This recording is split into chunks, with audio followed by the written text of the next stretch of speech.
పంచాయతీ ఎన్నికలు పూర్తయిన వేళ ఎస్సీసీ నిమ్మగడ్డ రమేష్ కుమార్ మీడియాతో మాట్లాడుతున్నారు. ప్రత్యక్ష ప్రసారం ద్వారా చూద్దాం. ముఖ్యంగా సంబంధిత ఓటర్లు, రాజకీయ వర్గాల వారు, ఇతర స్టేక్ హోల్డర్స్ కూడా ఎంతో విఘ్నతతో, సంయమనంతో వ్యవహరించడం వల్లనే ఈ పరిస్థితి నెలకొంది అని చెప్పేసి ఎన్నికల సంఘం భావిస్తోంది. ఈ సంస్కృతి ప్రజాస్వామ్య వ్యవస్థని బలపరుస్తుంది. ప్రజల విశ్వాసం కూడా దీనివల్ల ఇనుమడిస్తుంది. ఈ ఎన్నికల్లో సుమారు 13,097 స్థానాలకు మేము ఎన్నికలు జరిపితే 2,197 అంటే సుమారు ఒక 16% స్థానాలకు మాత్రమే ఏకగ్రీవంగా ఎన్నికలు జరిగాయి. ఇది ఎన్నికల సంఘం భావించినట్టు గతంలో ఉన్న అంచనాలకు రమారమి అలాగే ఉంది. దీంట్లో సామాన్య పరిస్థితుల మూలంగానే ఇవన్నీ మామూలుగా జరిగే సానుకూల పరిస్థితుల వలన జరిగేవి. సుమారు 10,890 మంది సర్పంచులు నేరుగా ఎన్నికల్లో పోటీ చేసి ఎన్నికయ్యారు. సుమారు 47,500 మంది వార్డు మెంబర్స్గా కూడా ఎన్నికయ్యారు. వీరందరిలో 50% మంది మహిళలు, బలహీన వర్గాల వారు, వెనుకబడిన వర్గాల వారు ఉన్నారన్న సంగతి మీ అందరికీ కూడా తెలుసు. వీరందరూ ఎన్నికల్లో పోటీ చేసి విజయం సాధించి నాయకత్వ పటిమని ప్రదర్శించారు. మెరుగైన నాయకత్వం కూడా వీరి వలన ఈ వ్యవస్థలకు కూడా చేకూరుతుందని చెప్పి ఎలక్షన్ కమిషన్ భావిస్తోంది.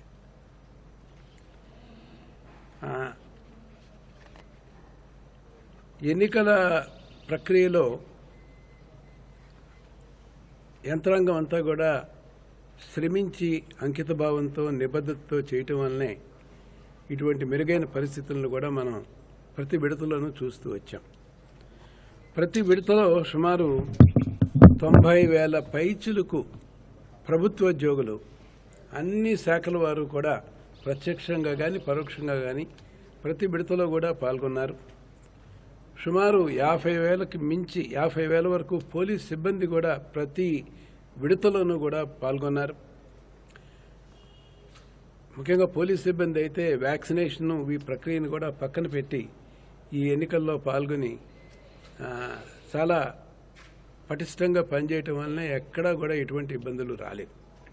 1-2 చోట్ల ఇబ్బందులు వచ్చినప్పటికీ సీనియర్ అధికారులు, ఎస్పీ స్థాయిలో, అడిషనల్ ఎస్పీ స్థాయిలో అధికారులు కూడా క్షేత్రస్థాయిలో ఉండి సమన్వయం చేసి పరిస్థితిని అదుపులోకి తీసుకురావడం కూడా చాలా విశేషం అని చెప్పి భావిస్తున్నాం.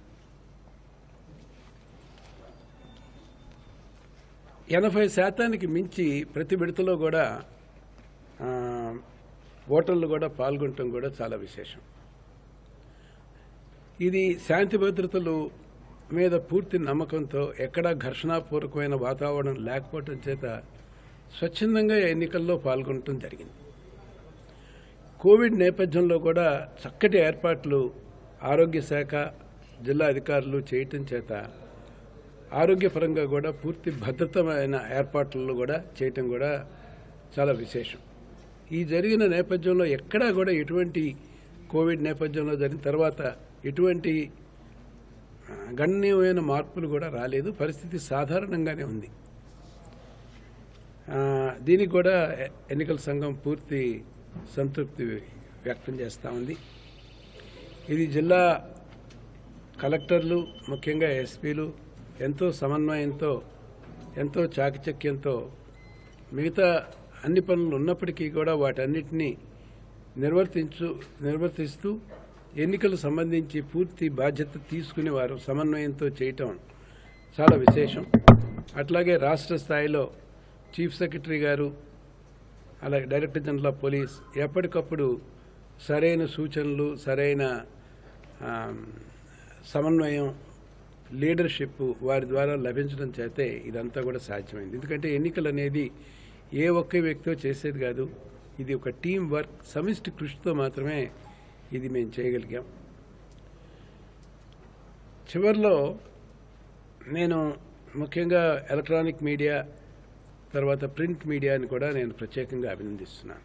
ఎందుకంటే ఓటర్స్ని చైతన్యపరచడానికి మీ ద్వారా ఒక చక్కటి సందేశం ఎప్పటికప్పుడు వెళ్ళింది. ఎన్నికలు జరిగేటప్పుడు కూడా ఎక్కడైనా సరే అవాంతరమైన పరిస్థితి ఏదైనా ఉంటే వాటిని కూడా ఈ ప్రచార మాధ్యమాల ద్వారా మేము ఎప్పటికప్పుడు తెలుసుకోగలిగాం, స్పందించగలిగాం, నివారించగలిగాం. ఈ నష్ట నివారణ చర్యలు కూడా చేపట్టడం చేస్తే ప్రశాంత వాతావరణంలో జరిగాయి. కాబట్టి నేను ముఖ్యంగా ప్రెస్ను కూడా ప్రత్యేకంగా అభినందిస్తున్నాను. ఈ పంచాయతీ ఎన్నికలైన నేపథ్యంలో ఎంపీటీసీ, జడ్పీటీసీ ఎన్నికలు చేపట్టాలని ముందుగా భావించాం. కాకపోతే ఇది కోర్టు పరిధిలో 1-2 అంశాలు ఉన్నందువలన దీని గురించి ఇంకా ఎక్కువ మాట్లాడటం వాంఛనీయం కాదనే ఉద్దేశంతో ఉన్నాం. ఆ అవరోధాలు కూడా తొలగిపోతే ఎంపీటీసీ, జడ్పీటీసీ ఎన్నికలు కూడా చేపట్టాలని ఎన్నికల సంఘం ప్రభుత్వ ఉద్దేశ ప్రకారం భావిస్తోంది. మున్సిపల్ ఎన్నికలకు మాత్రం ఎటువంటి అవరోధాలు లేవు. మున్సిపల్ ఎన్నికలకి దీనికి కావాల్సిన అన్ని ఏర్పాట్లు ఈ వరకే చేపట్టడం జరిగింది. కోడ్ ఆఫ్ కాండక్ట్ కూడా అమల్లో ఉంది. రాష్ట్రంలో ఉన్న 12 మున్సిపల్ కార్పొరేషన్లకి, సుమారు 75 మున్సిపాలిటీస్కి, నగర పంచాయత్స్కి కూడా ఈ ఎన్నికల ప్రక్రియ మార్చిలో చురుగ్గా మొదలవుతుంది. 2వ తారీఖు నుంచి ఈ కార్యక్రమం ఎక్కడైతే ఆపేమో, నిలుపుదల చేశామో అక్కడి నుంచి మొదలు పెడుతున్నాం. 10వ తారీఖున పోలింగ్ ఉంటుంది. 14వ తారీఖున రీపోలింగ్ అంతా అయిన తర్వాత కౌంటింగ్ అది కూడా ఉంటుంది. పట్టణ ఓటర్లు విద్యావంతులు, చైతన్యవంతులు, సామాజిక స్పృహ కూడా కలిగిన వాళ్ళు, ఓటు హక్కు వినియోగించుకోవటం ఒక సామాజిక బాధ్యత అని తెలిసిన వాళ్ళు. గ్రామీణ ప్రాంతాల్లోనే 80% వచ్చిన నేపథ్యంలో ఈసారి గతంలో కంటే ఎక్కువగా పట్టణ ప్రాంత ఓటర్లు కూడా ఈ ప్రజాస్వామ్య ప్రక్రియలో పాల్గొని అర్బన్ లోకల్ బాడీ సెలక్షన్లో పెద్ద ఎత్తున పాల్గొంటారు అని చెప్పేసి నేను భావిస్తున్నాను. పట్టణ ఓటర్లలో కొంత నిరాసక్తత ఉంది. ఈ ఎన్నికల్లో పెద్ద ఇంట్రెస్ట్ చూపరు అనే అపభ్రత కూడా ఈసారి తొలగిపోవాలని చెప్పేసి ఎన్నికల సంఘం ప్రత్యేకంగా భావిస్తుంది. అందరికీ ఓటర్ స్లిప్స్ ప్రతి ఒక్కరికి కూడా అందజేస్తాం.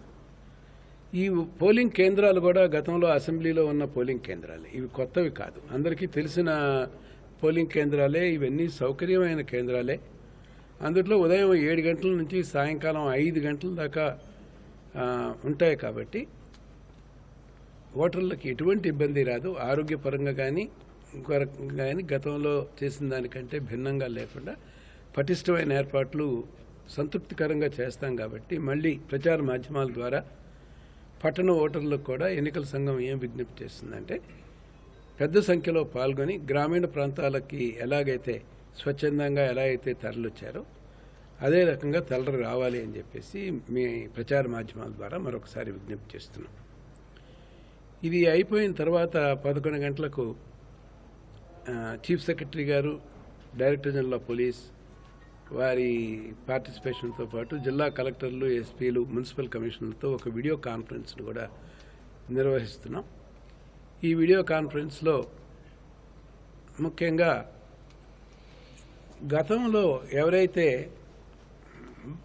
ప్రత్యేక పరిస్థితుల వలన స్వచ్ఛందంగా కాకుండా ఒత్తిడి వలన తమ నామినేషన్స్ ఎవరైతే విత్డ్రా చేసుకున్నామనే వాళ్ళు వ్యక్తిగతంగా ఎవరైతే తిరిగి విజ్ఞప్తి చేసుకున్నారో వాళ్ళ హక్కులు పునరుద్ధరించాలని చెప్పేసి హైకోర్టు తీర్పు వచ్చిన నేపథ్యంలో ఒక నిర్ణయం తీసుకున్నాం.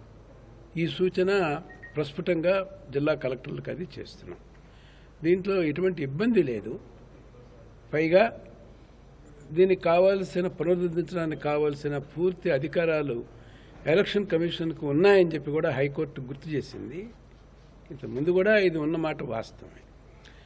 అలాగే ఎవరైనా ప్రత్యేక పరిస్థితుల వలన మేము నామినేషన్స్ వేయలేకపోయామన్న వాళ్ళు రుజువులతో సహా కనుక చూపించినట్లయితే అటువంటి కేసెస్ని కూడా పరిగణనలోకి తీసుకోమని చెప్పి కలెక్టర్లకి వారందరికీ కూడా మున్సిపల్ కమిషనర్స్ అందరికీ కూడా సూచన చేయబోతున్నాం. ఇది సామాన్యంగా జరిగే ప్రక్రియే, ఇది విశేష ప్రక్రియ అయితే ఏమీ కాదు. మా ఎలక్షన్ కమిషన్ ఏదైతే ఉందో అందరి హక్కుల్ని గుర్తించాలి, అందరి హక్కుల్ని కూడా కాపాడటం ఎలక్షన్ కమిషన్ మీద ఉన్న బాధ్యత. ఈ బాధ్యత సక్రమంగా నిర్వహించే భాగంగానే ఈ కార్యక్రమాన్ని చేస్తున్నాం. కోర్టు సూచనలు కూడా దీనికి ఉపయుక్తంగా ఉన్నాయి కాబట్టి దీన్ని దృష్టిలో పెట్టుకుని తగిన నిర్ణయం తీసుకుని 23వ తారీఖు లోపల ఈ కార్యక్రమాన్ని అంతా కూడా పూర్తి చేసి ఈ ఎన్నికల ప్రక్రియ ముందుకు తీసుకువెళ్ళాలి అని చెప్పేసి ఎన్నికల సంఘం భావిస్తుంది. అట్లాగే ఈ పట్టణ ప్రాంతాల్లో జరిగే ఎన్నికల్లో కూడా నేను మీడియాకి, ముఖ్యంగా ప్రింట్ మీడియా, ఎలక్ట్రానిక్ మీడియాకి విజ్ఞప్తి చేసేది ఏంటంటే, మీరు చురుగ్గా క్రియాశీలకంగా మీరు ఎలాగైతే ప్రభావితం చేశారో అలాగే ప్రచార మాధ్యమాల ద్వారా పట్టణ ప్రాంతంలో ఉండే ఓటర్లకు కూడా హెచ్చు సంఖ్యలో పాల్గొనమనే సందేశం మీ ద్వారా బలంగా ప్రస్ఫుటంగా వినిపించాలి అని చెప్పేసి విజ్ఞప్తి చేస్తూ సెలవు తీసుకుంటున్నాను.